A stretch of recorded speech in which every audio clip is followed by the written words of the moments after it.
Fox News Alert now on some new reporting from Israel over its increasingly tense showdown with Iran. It now appears that some Israeli government officials have already mapped out their plans for a possible armed conflict with Iran. Israel's civil defense minister saying in an interview that he sees a month-long conflict on several fronts with several enemies, including not just Iran, but Hezbollah in Lebanon and Palestinian militants in Gaza.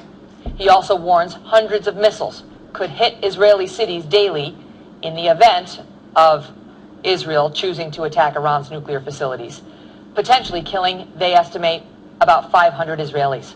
So what do the Israeli citizens think of this? My next guest is Israel parliamentary candidate Ari Abramowitz. He's founder of thelandofisrael.com. That's an English-speaking TV show broadcast from Israel. Ari, welcome back to the program. Yesterday we talked about how they were handing out gas masks to Israelis. Now we get actual estimates that, they say some 500 Israelis are likely to die. The experts we've spoken to in the U.S. Side believe that's a low number. How are the Israeli citizens reacting to all of this? Shalom, Megan. Listen, we're the most peace-loving people on the planet. We love peace. Our word for hello and goodbye is peace. We don't want a war, but what's the alternative? The alternative is waiting for Iran to get a nuclear weapon. And how many millions of Jews in Israel or anyone around the world? How many millions will die?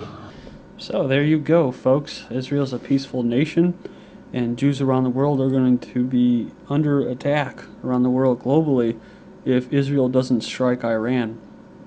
You like that rationale?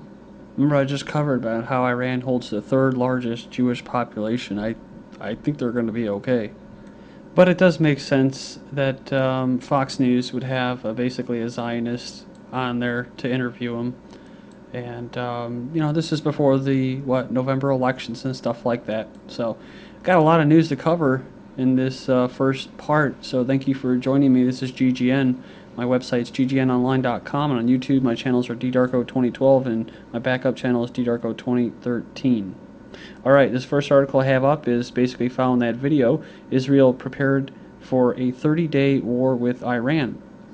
It says here that Israel's outgoing home front defense minister says an attack on Iran would likely trigger a month-long conflict that would leave 500 Israelis dead.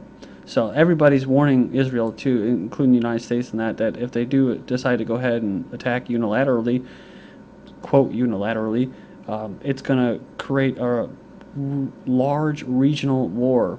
So what's going on in Syria is already spilling over. If they attack Iran, it's going to spill over everywhere.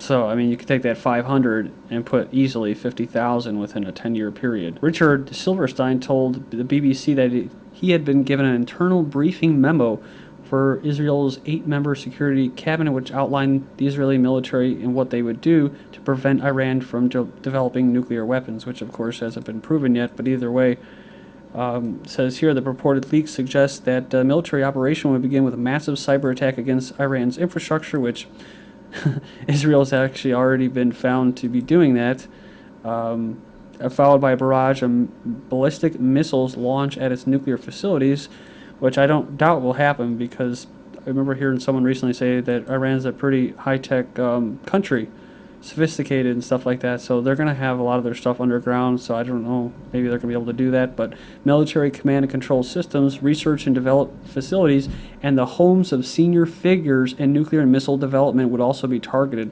Israel, again, has been responsible. It's known around the world that Israel was responsible for the cyber attack, and they were also responsible for the assassination of Iranian scientists, which are actually trying to sue right now. I think they're trying to sue Israel for it. Israelis oppose war with Iran despite government's hawkish stance. So when they say the people of Israel are peaceful, they may be right. I find it hard to believe, being that there was a bunch of Americans that actually are moving to Israel despite the risk. So they know the risk. They know that they're going to have to join in basically compulsory military service to defend the Zionist regime, as Iran puts it. And as Turkey found out, the Turkish aid ship, when they went into Gaza and had basically SWAT teams and special forces repelling on their ship, they along with the rest of the world basically came up with the idea or conclusion that Israel is not really a peaceful nation. So, but yeah, they're going to go to war even though the people aren't for it. But the Israeli, defense minister, I believe this is Barak, he said here, public opposition to war on Iran does not matter. So the Israeli cabinet's case for war on Iran defies reason. So in a response to a flurry of protests and civilian statements opposing an Israeli war on Iran, the defense minister struck back, dismissing the protests as irrelevant and declaring it the government's business alone. So it's kind of like the United States, right? So it says here, agricultural ministry, food prices to rise by or up to 17%. So Israel is on the verge of a food crisis.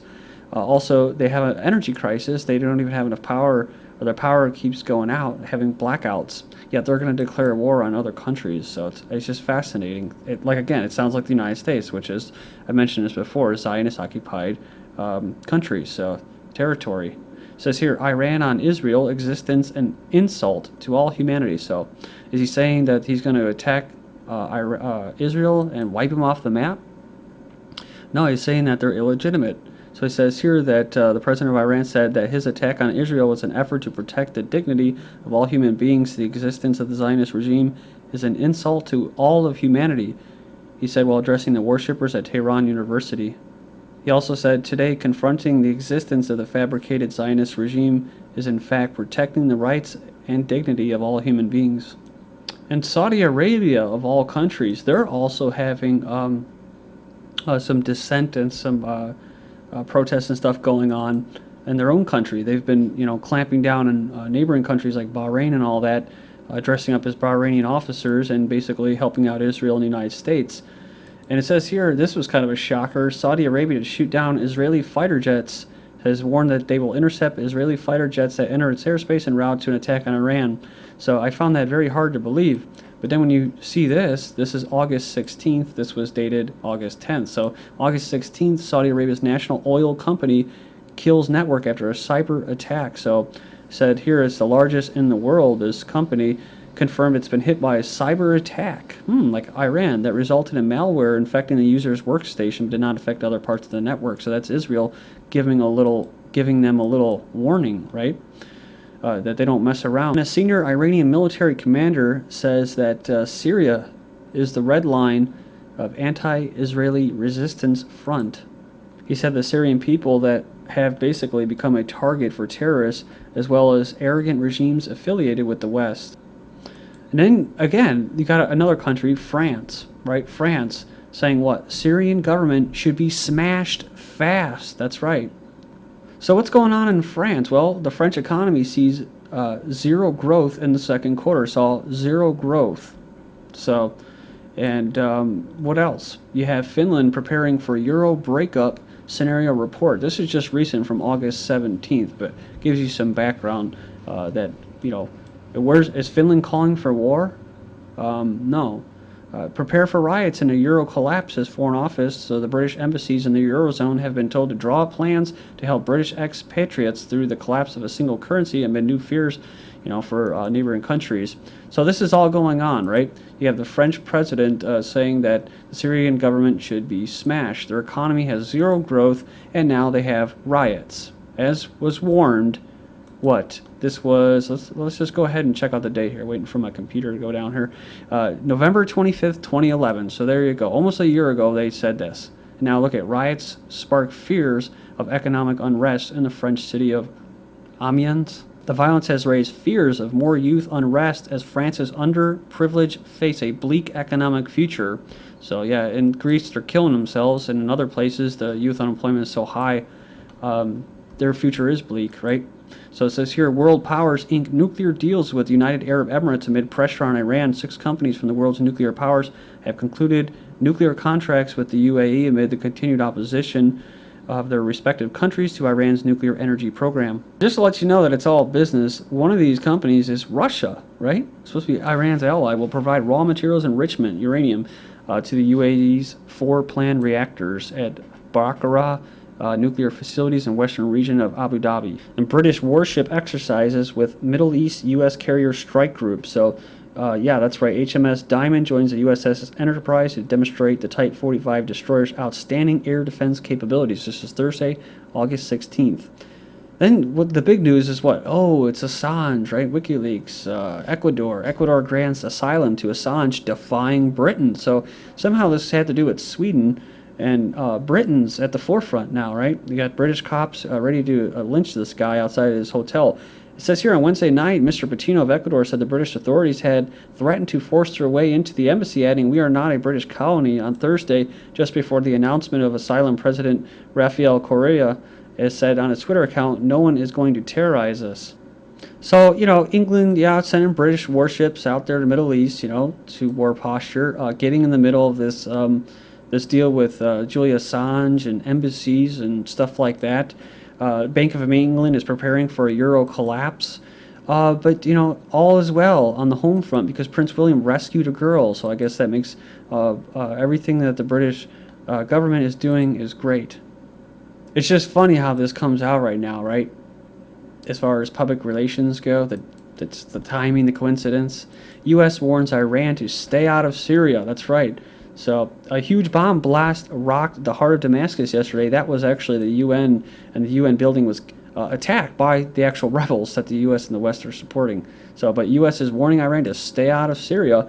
They say here tens of thousands of ground troops needed to secure Syria's chemical weapons. 60,000 ground troops just for weapons, more for, quote, peacekeeping, officials guess. So there's no specific plans to invade Syria for right now, but the estimates coming out of U.S. sources say that such a war could be an enormous undertaking with tens of thousands of ground troops being deployed just to try to seize chemical weapons in Syria. So this all has to do with Iran. So when I said 500, that's just a joke, right? From Israel attacking Iran or something like that. You're talking about millions, right? And it all centers around what? Syria first, and of course Pakistan, and then Iran and Lebanon. So the U.S. is warning a sovereign nation to stay out of another sovereign nation that actually wants their help, while at the same time, at home front, jobless rates rise in the U.S. states. So the unemployment rate rose for the fourth month in a row to 9.8%, almost 10%. So again, we're talking about the real unemployment rates now. It probably was about 17%. Now it's probably about 20 to 23%. So, I mean, that's pretty crazy. U.S. government's foreign debt hits record $5.9 trillion, so let's go to war and tell other countries what to do. Hezbollah will give crushing response if Tel Aviv, Israel, attacks Lebanon, says the Hezbollah Secretary General. He warned that the anti-Israeli resistance movement will turn the lives of hundreds of thousands of Israelis into living hell if Tel Aviv attacks Lebanon again. That's right, they attacked before a Russian embassy, and says if we are forced to use them, says here, I guess, the movement of missiles. It says here that they will use them to protect our people, and our country will not hesitate to do so, and that will turn the lives of hundreds of thousands of Zionists into a living hell. So this is all just recent news, guys. This is all blowing up around and popping off at the same time, probably all coordinated by the powers that be. But either way, it gives you the big picture of what's going on here. It says here, Saudi Arabia, UAE, our buddy, Qatar and Kuwait urge Lebanon exodus. So after all of that, what they just said, the four Arab states backed by the Zionists have urged their citizens to leave Lebanon amid signs that the conflict in Syria is spilling over into its western neighbor. This is what I was talking about from February 2012. Attack on Russian embassy in Tripoli violates Vienna Convention. So this was actually in Libya. This wasn't Lebanon. There's a Tripoli in Lebanon, I believe. So just want to get that right there. Syria rebels may attack Russia naval base. So, and this was what? July 26th. Good luck with that, though. I don't think the ragtag rebel terrorists are going to take on the special forces of Russia, the Spetsnaz, or however you pronounce it. So, it says here, Russia warns the West against sabotaging Syria accord. That's Lavrov again, the foreign minister, warning the West that against sabotage a political transition. In other words, regime change. Israel is losing support among Britons, so support for the Israeli regime by British politicians is increasingly diminishing. So you talk about a Rena mob or Renner protesters. You have Russian embassy is attacked in the UK by vandals. Hell, maybe Israel hired them, right? And they're useful idiots, like I said before, right? Because maybe they'd be protesting the fact that their own home is now a full-blown police state after the Olympics. And when we come back in part 2, we'll get into the Russian punkers getting 2 years jail for protest. A feminist group trying to create instability in Russia, probably imported. by outside interests. Like when they had protests in Russia before, oh, these big protests, they were all filing into the U.S. Embassy. Thank you.